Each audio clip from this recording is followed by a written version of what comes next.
ज्योतिस्वरूप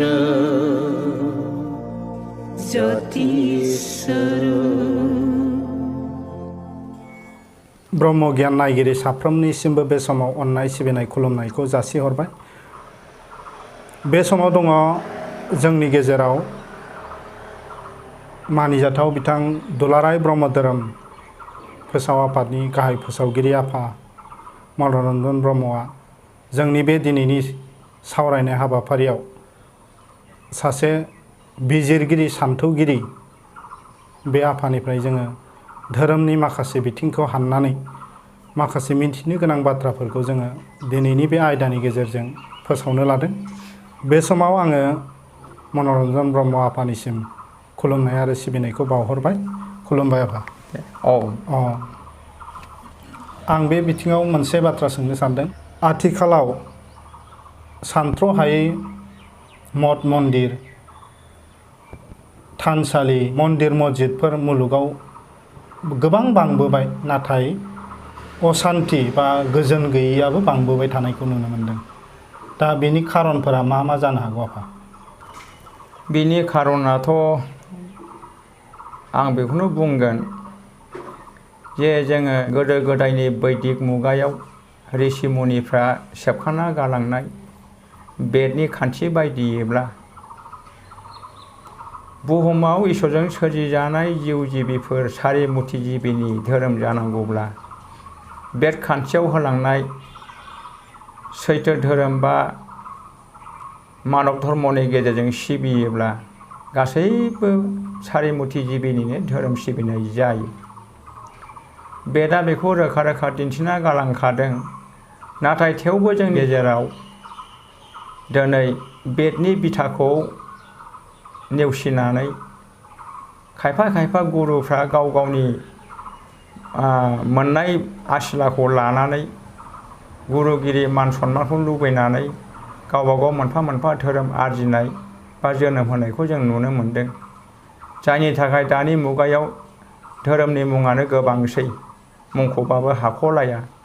खिन्थु जों गासैबो बुहुमाव दंनाय मानि सुबुं माहारियानो जुदि बेदआव थाखानाय खान्थि बायदियै मुलुग गोजोननि जायखौ बैदिक जग्य होनना बुंदों बे जगाहुथिखौ होयोबा सारिमुथि जिबिनि धोरोम जायो नालाय, जेसेबांखि मठ मन्दिर थायाथों मानो सारा बुहुमाव बैफोर मठ मन्दिरफ्रावबो जगनि खान्थिजों होयोब्ला जोबोद मोजां जागौ। मानो होनोब्ला परमहंस शिबानन्द स्वामी आफाया गावनि क्षुद्र ग्रन्थाबली बिजाबाव नैथि खोन्दोआव लिरना गालांदों। नै सुबुंफोर, नोंसोरो गावबा गावनि सिबिसालि न'आव कुन्ड दानानै जगाहुथि हो। जेरै खृष्टाना गिर्जायाव आर'ज खालामो, बे गिर्जा न'आवबो कुन्ड दानानै जगाहुथि हो होननानै बिथोन होलांदों। मुस्लिमफ्रा मस्जिदाव नामाज फरायो, बे मस्जिदावबो कुन्ड दानानै जगाहुथि हो होननानै बिथोन होलांदों। संकरिफ्रा नामखराव कीर्तन गायो, बे कीर्तन गायग्रा नामखरावबो कुन्ड दानानै जगाहुथि हो होननानै बिथोन होलांदों। गासैबो मुलुगाव दंनाय मानि हिन्जाव हौवा, हिन्दु मुस्लिम ख्रिस्टियान ज' खौसे जालायनानै हादोर हादोर तीर्थ मठ मन्दिरफ्राव कुन्ड दानानै जगाहुथि हो, जाहाथे नैबे बारबाय थानाय बारा मोदोमफ्रु बार बारो आरो बुहुमानो मोदोमफ्रुबाय थायो होननानै क्षुद्र ग्रन्थाबली बिजाबाव रोखा रोखा लिरना गालांदों। दा बे परमहंस आफाया लिरना गालांनाय हाबाफारिखौ जोङो बुहुमाव दंनाय माने सुबुंफ्रा जुदि मावोब्ला निस्सय गाबोननो फैगोन सैथो जुगा। जोंनि गेजेराव धोरोम लानानै दाङाबाजि एना एनि नांलाय खमलायफ्रा बेफोर जोबस्रांगोनखौ आं नुहुरो। नाथाय दिनै गोबां धोरोम बांबोनायाव, गोबां मठ मन्दिर बांबोनायाव जोङो गाव गावनिखौ बाख्नायनानै गुबुननिखौ धेट होननानै नेवसिलायनायखौ जों बांसिन नुनो मोन्दों। दा बेफोरबायदिया मानो जाखो? बेनि जाहोनानो जाहैबाय धोरोमनि गुदि खिथा, शास्त्रनि गुदि खिथा खोथा बाथ्राफोरखौ मिथिनो रोङैयाव आरो शास्त्र धोरोमनि बिजाबफोरखौ फरायैयाव बा फरायनानैबो बिजाबनि बिथोन बायदियै मावनो रोङैयाव जोंनि गेजेराव दा मानसिनि गेजेराव बिदिनो गावजों गाव मुगैलायनाय नासयलायनायजों लोगोसे धोरोमखौबो नासयलायनो हमनाय जों बेखौ नुनो मोनदों। बे सानथ्र'हायै मुलुगाव धोरोम दङ। सानथ्र'हायै मुलुगाव धोरोम दं, गोबां धोरोम दं।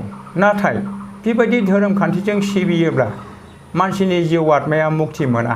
गुबै खान्थिया अबे? गुबै खान्थिया जाहैबाय जगनि खान्थि। जग आहुति होयोबा मुलुग गोजोन जायो आरो बेजों लोगोसे गावनि आत्माया रुंसारि जाना थाङोबा मुक्ति मोनहैयो। फिन आरो बे मुलुग संसाराव मायाथिनि संसाराव नरक भुग खालामफैनो गोनांथि गैया, आत्माया मुक्ति मोनो। गुबुनफोराबोथ' बे नाथाय बाथ्राखौ बुङा होमबा? गुबुनफोरा जि खान्थिजों सिबिदों बे खान्थिजों सिबियोब्ला सिबिदों थिग, इसोरखौ खुलुमदों, नाथाय बेबायदि खान्थिजों सिबियोब्ला आत्माया मुक्ति मोना, बन्धन जायो।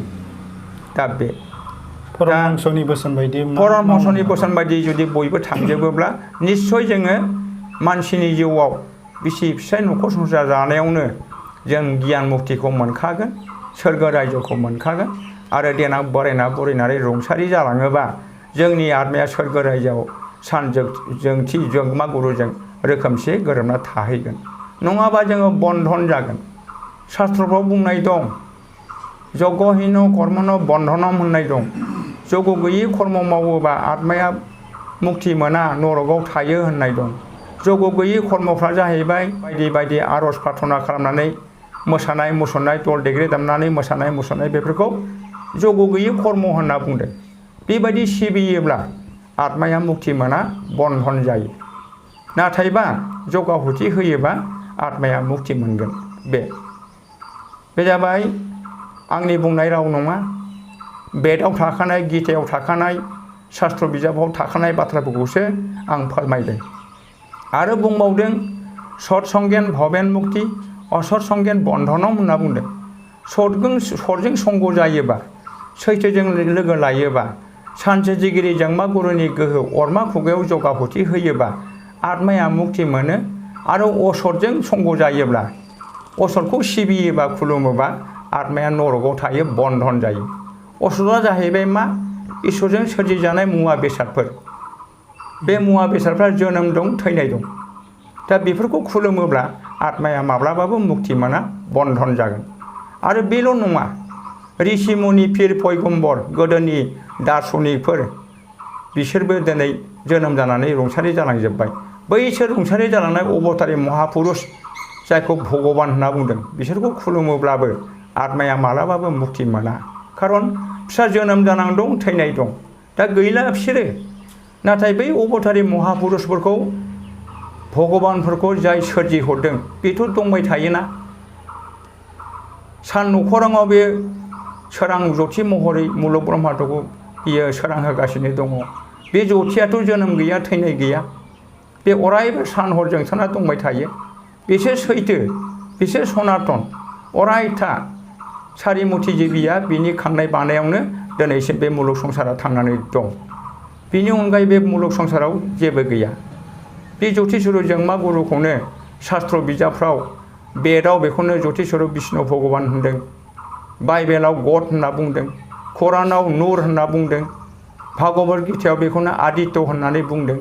गासैखौबो शास्त्र बिजाबाव बे सासे इसोरखौनो सानजोंमाखौनो दिन्थिहरनाय दं। बिनि अनगायै आंथ' नुनो मोनाखै। गासैबो शास्त्रआवनो बे सासे जोंमा गुरुखौनो दिन्थिहरनाय दंजोबो। बेनिखायनो आं दिनै खावलायगोन रायजो राजा आइ आफामोनखौ, जाहाथे जों बयबो खौसे जालायनानै गोसो मोदोम जिउ होनानै अरमा खुगायाव जग आहुति होयो। आथुमब्रै जिबिनि धोरोम जायो, मुलुग ब्रह्माण्डनि धोरोम जायो आरो जों अरायबो मानसि महरै जोङो खौसेथि थालायनो हायो। धोरोमनि नेवसिलायनाय, धोरोम मुगैलायनाय, गावजों गाव नासयलायनाया जाहाथे खारनानै गोजोन थासारियाव फैनो हायो। नोंसोर आइमोन आफामोनखौ बयखौबो खावलायदों, बैदि सैथो सनातननि खान्थिजों जग आहुति होयोबा जोङो गासैबो खौसे जानो हागोन। बेवहाय धोरोमखौ मुगैलायनो नाङा। धोरोम मुगैयोबा पाप जायो होनदों। धोरोमखौ मुगैयोबा पाप जायो आरो बे पापआ थैयोबा लोगोआव थांफायो। मालाबाबो पापनिफ्राय मुक्ति मोना। जायहा जेरैबायदि धोरोम सिबिदों सिबिथों, खिन्थु बे बिसार खालामनो रोङैयाव, मिथिनो रोङैयाव बेखौनो सिबिदों। नाथायबा बेबायदि खान्थिजों सिबियोबा आत्माया मालाबाबो मुक्ति मोना। बे समाव साफ्रोमबो नायगिरि आइ आफामोनहा मिथिनो मोनबाय, मुलुगाव रोजा रोजा धोरोमफोर दङब्लाबो नाथाय थार नंगुबै सैथोखौ बिजिरनायनि गेजेरजों मावोब्लासो जोङो गोजोनखौ मोननो हागोन आरो मुक्तिखौ मोननो हागोन, मुक्ति लाभ खालामनो हागोन। बे बाथ्राखौ जोंहा जोंनिनो गाहाय फोसावगिरि आफा मनरन्जन ब्रह्मआ गेबेङैनो बेखेवथि होलांबाय। बाइबेल, कुरान, उपनिषद, गीता, भागवत गासैबोनिबो बाथ्राफोरखौ, बेदनि बाथ्राखौ हाननानै बे आफाया सैथो कर्म, बे यज्ञ आहुतिनि सोमोन्दै थार नंगुबै लामाखौ जोंनो दिन्थिनानै होबाय। बे समाव साफ्रोमबो नायगिरि आइ आफामोननिसिम मोनसे खावलायनाय, नोंथांमोना भिडिअखौ नायनो मोजां मोनदोंब्ला लाइक, शेयार खालामनानै हो आरो जायफोर बिथांमोना मोजां मोनाखै बिथांमोनहाबो कमेन्ट खालामनो हागोन, डिसलाइक खालामनो हागोन। बे समाव साफ्रोमबो नायगिरि आइ आफानिसिम दिनैनि बे सुंद' आयदाखौ बेखिनियावनो दोनथ'बाय। गोजोन्थों, खुलुमबाय। हे पूर्ण परम ब्रह्म ज्योतिस्वरूप ज्योतिस्वरूप